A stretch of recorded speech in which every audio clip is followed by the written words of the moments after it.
प्यारे बच्चों, मैं हरीश शर्मा आज फिर तीसरा लेक्चर 9वीं कक्षा के पहले पाठ का लेकर हाजिर हुआ हूं। इसमें हम दो क्रियाकलाप करेंगे। एक क्रियाकलाप करेंगे कि पदार्थ के कणों के बीच खाली स्थान होता है, जो पिछले लेक्चर में मैंने आपको कहा था कि अगले लेक्चर में करेंगे।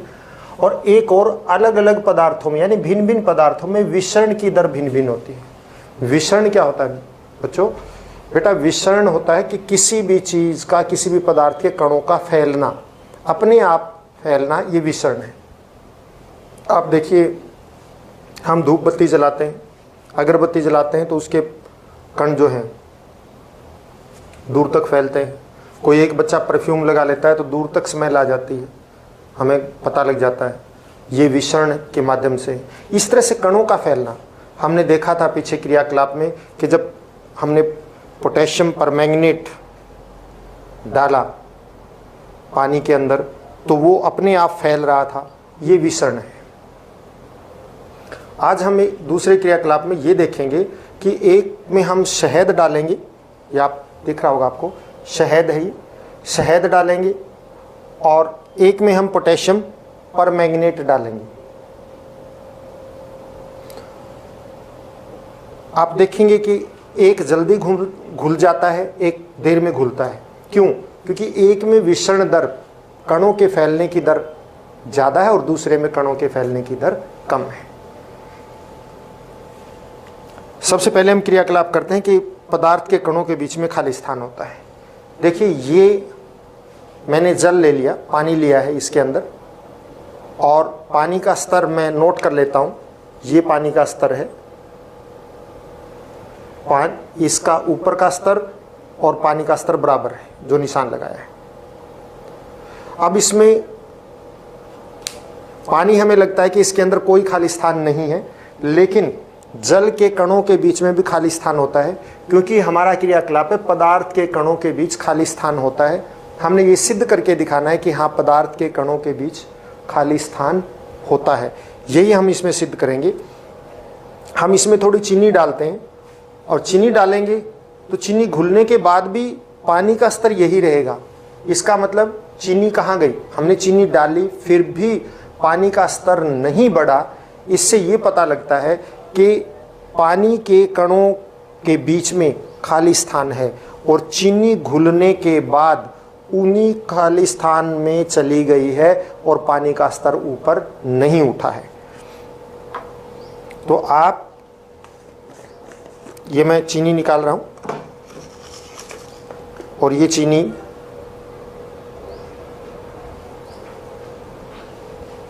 ली मैंने, और ये चीनी जो है इसके अंदर डालूंगा, मैं घोलूंगा।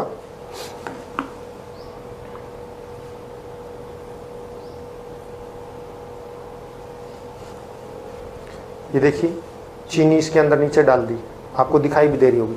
और चीनी डालने पर इसका स्तर भी देखो बढ़ गया है, पानी का स्तर थोड़ा सा ऊपर उठ गया है।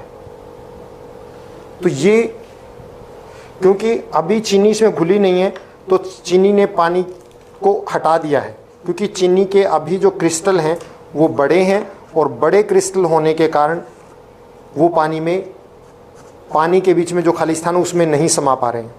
लेकिन हम देखेंगे कि घुलने के पश्चात ये स्तर जो है उतना ही रह जाता है।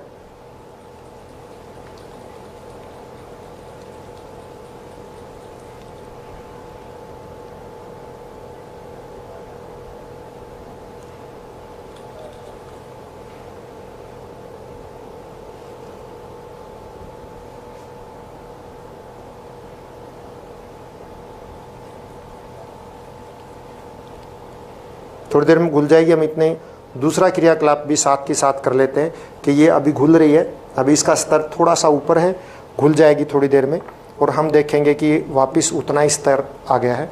अब हम दो जगह ये पानी लेते हैं,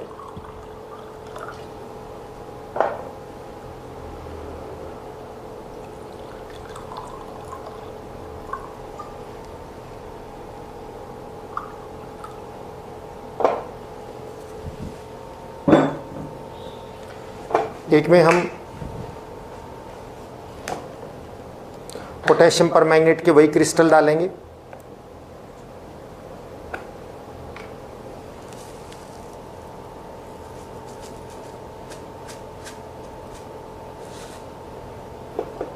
हम केवल 2 क्रिस्टल डालते हैं पोटेशियम परमैंगनेट के, और आप देखिए डालने के साथ ही इसके कणों में फैलाव होना शुरू हो गया है।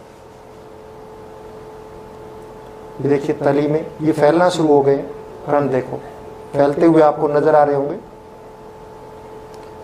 जो पिंक कलर है वो फैल रहा है लगातार, इसका मतलब कण जो है लगातार बहुत तेजी से गति कर रहे हैं, और धीरे धीरे देखिए आप ऊपर भी उठने लगा है। ये ऊपर उठता हुआ भी दिखाई दे रहा होगा आपको रंग, ये ऊपर उठने लगे हैं क्योंकि इनकी बहुत तेज गति से फैलाव हो रहा है।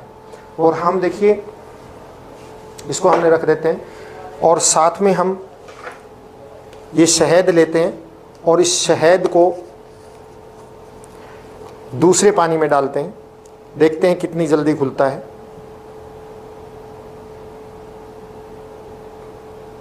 हमने ये शहद डाल दिया इसमें,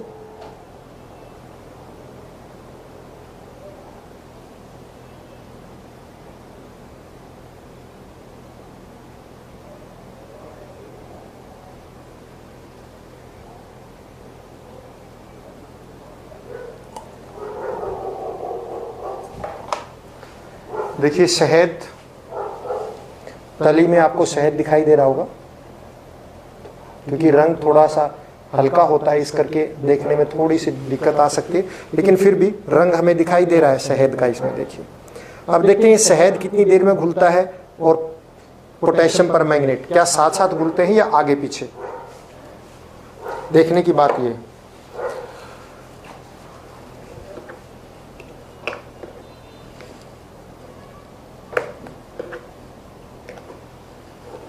आप देखिए पानी में कितना ज़्यादा फैलाव हो गया है, ये देखो बदलाव, कितना सारा पानी एकदम फैल गया है ये पूरा, और शहद अभी भी तली में बना हुआ है, काफ़ी ज़्यादा ऊपर तक नहीं आया है, अभी भी आपको पीला रंग दिखाई दे रहा है इसके अंदर। और ये पीला रंग दिखाई देने का मतलब क्या है कि शहद इसके अंदर अभी भी है, घुला नहीं अभी पूरे पानी में। ये देखिए शहद आपको दिखाई दे रहा है, नीचे ही है, और इसमें देखिए ये कितना अधिक तेजी से ये घुल रहा है, बहुत तेजी से घुलता हुआ दिखाई भी दे रहा है इसका रंग भी। और इस क्रियाकलाप से हमें ये पता लगता है कि अलग अलग पदार्थों में विसरण की दर भिन्न भिन्न है, क्योंकि अलग अलग पदार्थ अलग अलग गति से, तेज गति से कोई किसी के कण बहुत तेज गति से फैल जाते हैं और किसी के कण बहुत धीरे फैलते हैं, काफ़ी समय लेते हैं, ये आपने भी देखा है। इसके अतिरिक्त विसरण की दर तापमान पे भी निर्भर करती है। यदि हम गर्म पानी में डालें तो बहुत तेजी से घुलेगा और ठंडे पानी में बहुत धीरे घुलेगा। ये आपको भी पता है, आप चाय में जब चीनी डालते हैं तो गर्म में बहुत तेजी से घुल जाती है, ठंडे पानी में उतनी आसानी से नहीं घुलती है। गर्म दूध में चीनी बहुत जल्दी घुल जाती है, ठंडे दूध में चीनी आसानी से नहीं घुलती, क्योंकि तापमान बढ़ने के कारण विसरण की दर भी बढ़ जाती है। क्यों बढ़ जाती है? क्योंकि तापमान लेकर जो पदार्थ के कण हैं वो उनमें गतिज ऊर्जा बढ़ जाती है, और गतिज ऊर्जा बढ़ने के कारण, वो गतिज ऊर्जा का मतलब जो गति के कारण हो, तो वो गतिज ऊर्जा बढ़ जाएगी। तापमान के कारण गतिज ऊर्जा बढ़ेगी, और गतिज ऊर्जा बढ़ने के कारण कण बहुत तेजी से फैलेंगे। यही कारण है कि हमें जो है, आप देखिए जब हम किसी अगरबत्ती को जलाते हैं तो उसकी सुगंध बहुत तेजी से दूर तक फैलती है, और वही अगरबत्ती अगर हमने ना जला रखी हो तो उसकी सुगंध इतनी दूर तक नहीं आती है। क्यों? क्योंकि जलाने पर उसका तापमान बढ़ गया है, और तापमान बढ़ने के कारण वो तेज गति से फैलते हैं चारों ओर, और सुगंध चारों ओर फैल जाती है।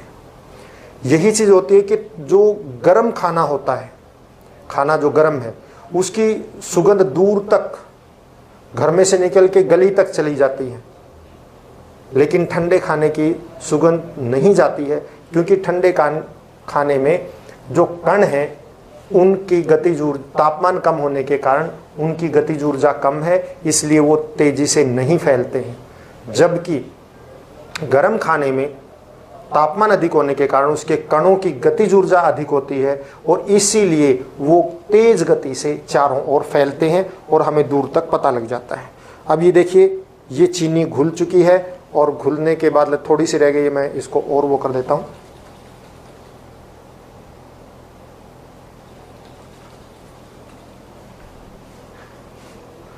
अब आप देखिए, घुलने के बाद पानी का स्तर वही उसी स्तर तक है जहां पे हमने निशान लगाया था। इस क्रियाकलाप से ये पता लगता है कि घुलने के पश्चात कण जो है बहुत छोटे कणों में विभाजित हो जाते हैं और वो छोटे कणों में विभाजित होकर इतने छोटे हो जाते हैं कि पानी में जो कण हैं उनके बीच में जो खाली स्थान है उसमें समा जाते हैं। मैं एक चित्र के माध्यम से आपको दिखाने की कोशिश करता हूं। आप बोर्ड के ऊपर अब आ जाइए।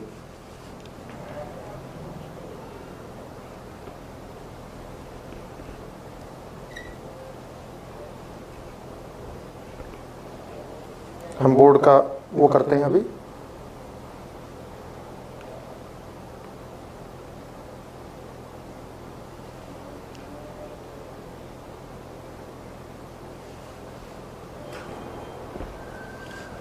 एक मिनट में सेटिंग कर दूं बोर्ड की, इस करके थोड़ा सा।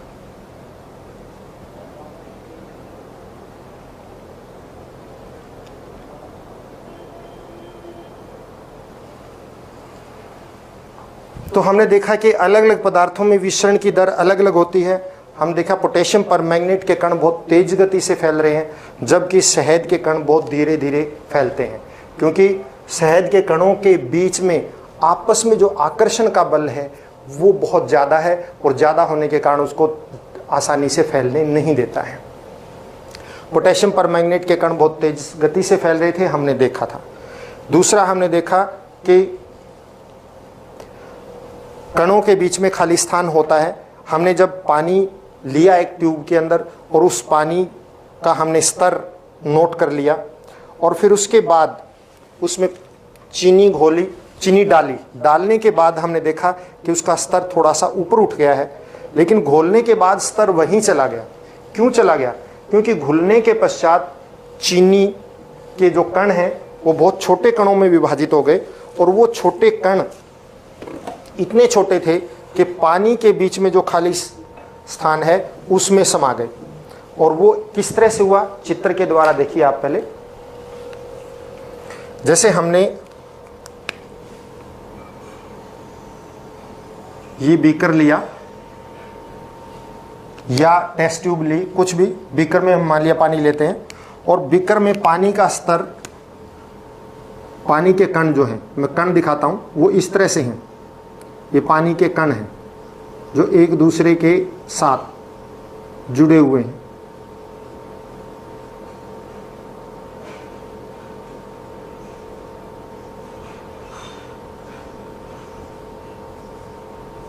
ये मान लिया पानी के कण हैं जो आपके सामने मैं बना रहा हूं।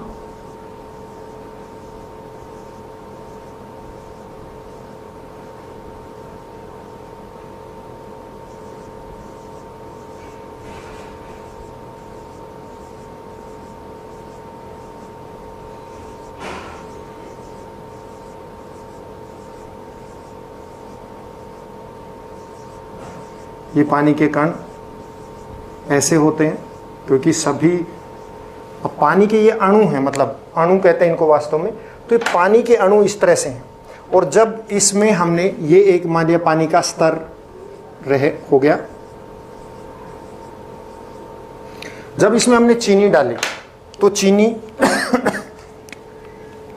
ये चीनी का कण मान लिया मैंने, ये चीनी का क्रिस्टल डाला, तो इस चीनी के क्रिस्टल ने क्या किया, यहाँ पे ये गिरा आके नीचे, इसने क्या किया, इन पानी के जो अणु थे उनको ऊपर धकेल दिया और पानी का स्तर यहाँ की बजाय, पानी का स्तर यहाँ की बजाय मैं और एक क्रिस्टल बना देता हूँ। मान लिया एक क्रिस्टल और ये है, इसने पानी को धकेल दिया और पानी का स्तर यहाँ की बजाय कहाँ हो गया, पानी का स्तर उठ गया ऊपर, और ऊपर उठ के पानी इस हरे, पहले चीनी डालने से पहले यहाँ था, और इन चीनी के कण, जब ये चीनी के क्रिस्टल आए, इसने पानी के कणों को ऊपर धकेल दिया, क्योंकि क्रिस्टल बड़े हैं और इनके बीच में ये खाली स्थान है। ये जो जगह दिखाई दे रही है ना, ये पानी के कणों के बीच में खाली जगह, ये खाली जगह बहुत कम है, लेकिन क्रिस्टल बहुत बड़ा है, इसलिए इसने पानी को धकेल दिया और पानी का स्तर जो है यहाँ पे आ गया, ऊपर उठ गया। अब क्या हुआ, धीरे धीरे करके ये पानी, ये क्रिस्टल जो है घुल गए, और घुलने के पश्चात इनका आकार इतना छोटा हो गया, बहुत ज़्यादा छोटा, इनका आकार बहुत छोटा हो गया, और वो इतना छोटा हो जाता है घुलने के पश्चात कि वो हमें आँख से दिखाई नहीं देते। मैं पानी के कण वापस अपनी जगह पे आ जाएंगे, ऐसे पानी के कण अपनी जगह पे आ गए,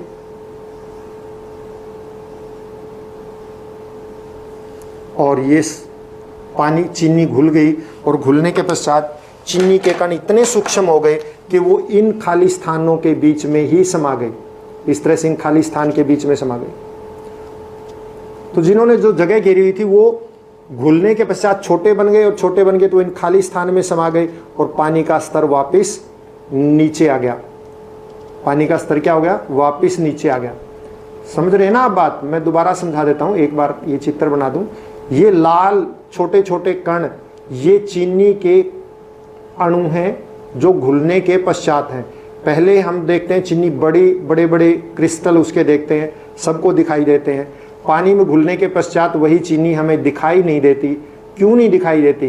क्योंकि पहले बहुत बड़े क्रिस्टल होते हैं, और जैसे पानी में डालते हैं वो पानी के अणुओं को धकेल के उसका स्तर बढ़ा देते हैं। अब जब उसको घोल देते हैं तो वो जो क्रिस्टल है वो अति सूक्ष्म कणों में टूट जाता है। ये जैसे लाल आपको दिखाई दे रहा होगा, बहुत छोटे छोटे छोटे कणों में टूट जाता है। वो बड़ा क्रिस्टल जो है, जो पूरा बड़ा क्रिस्टल था, वो लाखों छोटे क्रिस्टल में विभाजित हो गया, लाखों छोटे कणों में, ऐसे लाखों छोटे छोटे अणुओं में विभाजित हो गया। और वो इतने छोटे हैं कि वो हमें आंख से भी दिखाई नहीं देते, और वो पानी के बीच में जो खाली स्थान है, पानी के अणुओं के बीच में, वो उसमें समा गया। इसलिए पानी का स्तर वापस वहीं आ गया, और पानी के स्तर में कोई वृद्धि नहीं हुई। तो चीनी घुलने के पश्चात भी कोई वृद्धि नहीं हुई। ये दर्शाता है कि पानी के कणों के बीच में खाली स्थान है, और उसी खाली स्थान में वो अणु उसके चीनी के समा गए। आपको एक सीधा सा उदाहरण देता हूं। आप एक बाल्टी लो, बाल्टी में आप बजरी होती है ना, रोड़े जो होते हैं, वो डाल दीजिए और बाल्टी को भर दो। रोड़ों से या बजरी से बाल्टी भर जाएगी। इतने बड़े बड़े हमने बजरी डाल दी, और उसको भर दो जहां तक वो भर सकती है, बस उसके ऊपर के सतह तक। अब आप क्या करो, क्या उसमें और रोड़े आ सकते हैं, और बजरी आ सकती है? नहीं आ सकती, क्योंकि वो वहां तक भर गई है। लेकिन अगर आप उसमें रेत डालोगे तो रेत आ जाएगा, क्योंकि रेत के कण छोटे हैं, और वो जो बजरी के या रोड़े के बीच में जो खाली स्थान रह गया वो उसमें समा जाएगी। इसका मतलब रोड़ों के बीच में खाली स्थान था, उसी खाली स्थान में वो बहुत ज्यादा खाली स्थान हमें दिखाई भी देता है, इसलिए उसके अंदर रेत डालते हैं तो रेत अंदर चला जाएगा, भर जाएगा। अब रेत से भी बाल्टी भर गई। क्या अब और रेत डालेंगे तो रेत उसमें आएगा? नहीं आएगा, वो बाल्टी से बाहर आएगा। अब आप उसमें पानी डाल दो, पानी आएगा कि नहीं आएगा? बिल्कुल आएगा। आप डाल के देख लेना, पानी फिर आ जाएगा। रेत नहीं, रोड़े नहीं आते हैं, बजरी नहीं आती, उसमें रेत नहीं आता, लेकिन पानी आ जाता है। अब आप उसको इतना भर दो कि पानी ऊपर तक आ जाए, और डालोगे तो पानी बाहर आएगा। ठीक। अब आप उसमें एक मुट्ठी चीनी को बिल्कुल पीस के और आप उसके अंदर डाल दो, धीरे धीरे उसके ऊपर डाल दो चीनी। थोड़ी देर में चीनी घुल जाएगी, चीनी भी गायब हो जाएगी, पानी भी नहीं आया। इसका मतलब जैसे रोड़ों के बीच में रेत आ गई, क्योंकि रोड़े के बीच में खाली स्थान था तो उसमें रेत आ गई, रेत के कणों के बीच में खाली स्थान था, उसमें पानी आ गया। फिर हमने पानी और नहीं आ सकता उसमें, लेकिन चीनी डाली तो आ गई, क्योंकि वो पानी के कणों के बीच में खाली स्थान था, उसमें समा गई। अतः इसी प्रकार से प्रत्येक पदार्थ के कणों के बीच में खाली स्थान होता है, लेकिन यह खाली स्थान ठोस में बहुत कम होता है, तरल में बहुत ज्यादा होता है, न तरल में ज्यादा होता है और गैसों में बहुत ज्यादा होता है। अगर मैं चित्र के माध्यम से दर्शाऊं तो ये मान लिया कण जो है तरल के हैं, तो ठोस के कण ऐसे होंगे बिल्कुल पास पास। खाली स्थान नामात्र होगा, खाली स्थान तो होता है लेकिन नामात्र होता है।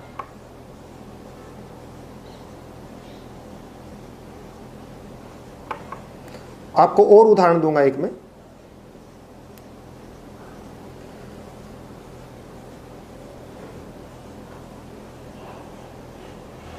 ये देखिए बिल्कुल पास पास है, तरल के थोड़े से दूर होते हैं, और गैसों के ये लगा लो, ये 1 2 यूं दूर दूर।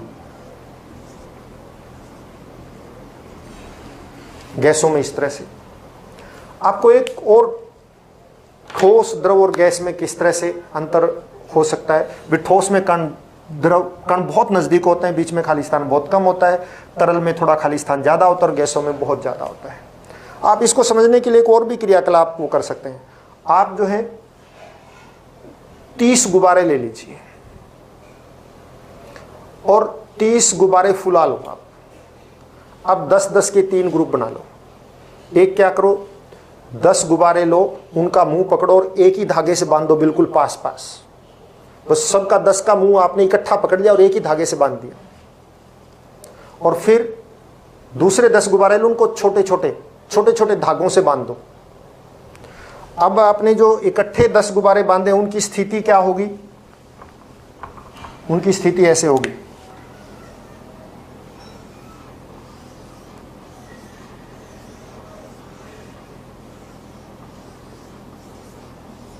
इकट्ठे।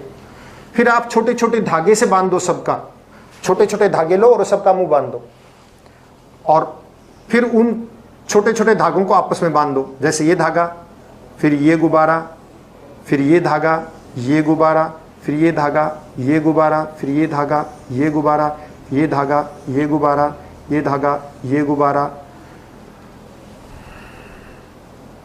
ये धागा, ये गुब्बारा, ये धागा, ये गुब्बारा, ये धागा, ये गुब्बारा, इस तरह से। तो ये थोड़े से दूर हो गए। और एक आप बहुत लंबे लंबे धागे लो और फिर बांध दो, तो एक गुब्बारा यहाँ आएगा, दूसरा जो है यहाँ आएगा, तीसरा जो है यहाँ आएगा, चौथा गुब्बारा यहाँ आएगा। इस तरह से 10 गुब्बारे दूर दूर हो गए। तो ये ठोस वाली स्थिति है, ये तरल वाली स्थिति है और ये गैस वाली स्थिति है।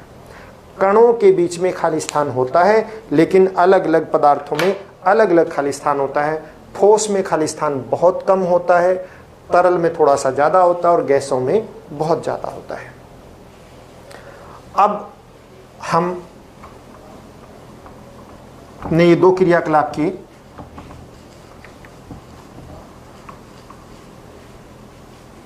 अब हम एक ठोस, द्रव और गैसों के बारे में, के गुणों के बारे में पढ़ेंगे।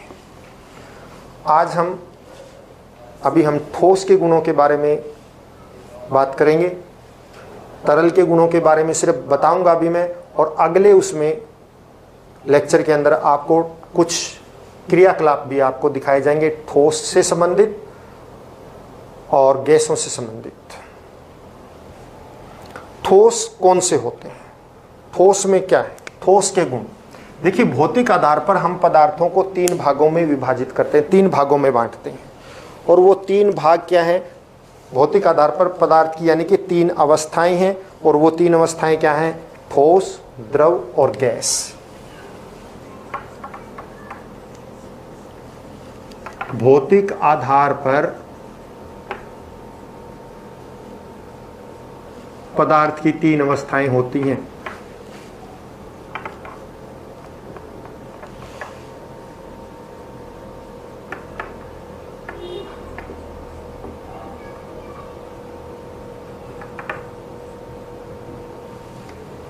नंबर 1 ठोस अवस्था, नंबर 2 द्रव अवस्था, द्रव मतलब पानी की तरह से पिघला हुआ, और नंबर 3 गैसीय अवस्था, या आप सीधा कह दीजिए गैस। ठोस अवस्था, द्रव अवस्था और गैसीय अवस्था, यानी ठोस, द्रव, गैस 3 प्रकार के होते हैं। अब इन ठोसों के गुण लिखिए और देखिए ठोस के गुण क्या है। ठोस अवस्था के गुण तो आप देखिए, इससे संबंधित क्रियाकलाप करेंगे हम, मैंने आपको बताया, लेकिन अगले लेक्चर में। नंबर 1, ठोस के मुख्य गुण क्या है कि ठोस, आप समझिए क्या चीज होती है। ठोस का आकार निश्चित होता है, एक सबसे पहली बात। ठोस का आकार निश्चित होता है।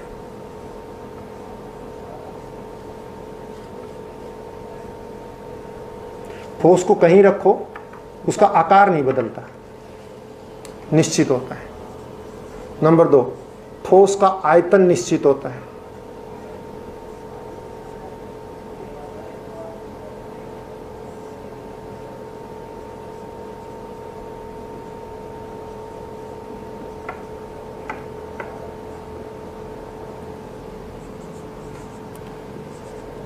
ठोस के कणों में बहुत कम खाली स्थान होता है।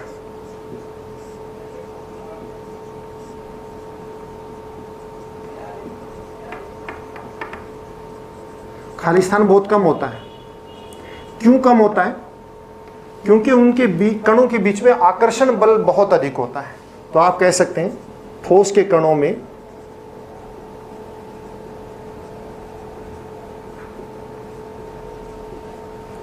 बहुत अधिक आकर्षण बल होता है।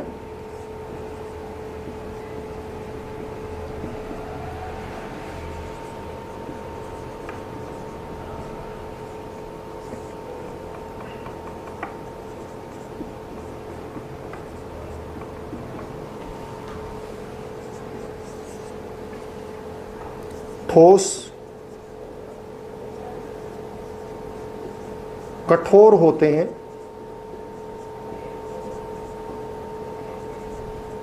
उन्हें खुरचा जा सकता है।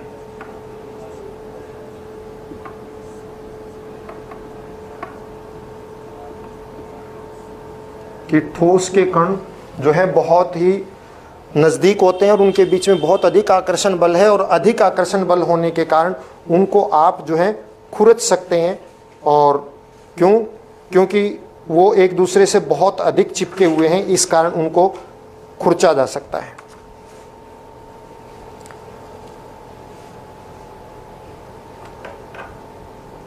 इसके अलावा आकार निश्चित हो गया, आयतन निश्चित हो गया, कणों के बीच खाली स्थान बहुत कम होता है, अधिक आकर्षण बल होता है, और आयतन आकार, ठीक है।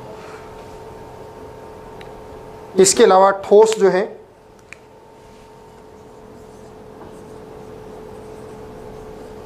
ठोसों में प्रसार बहुत कम होता है।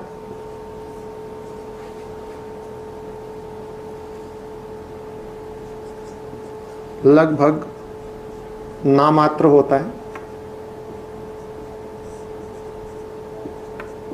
मतलब कम फैलते हैं। ठोस जो है उनमें प्रसार बहुत कम होता है। ठोस के कणों में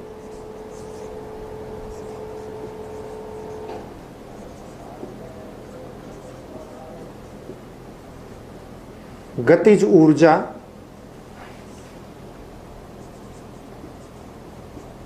न के बराबर होती है, मतलब बहुत बहुत कम होती है।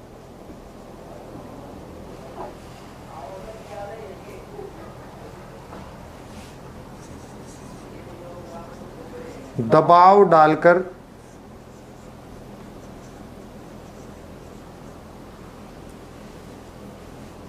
ठोसों को संपीड़ित नहीं किया जा सकता।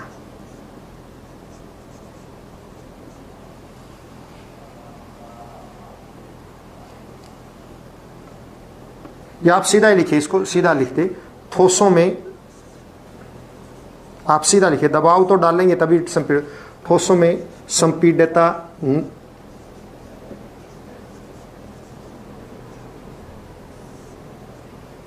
नगण्य होती है।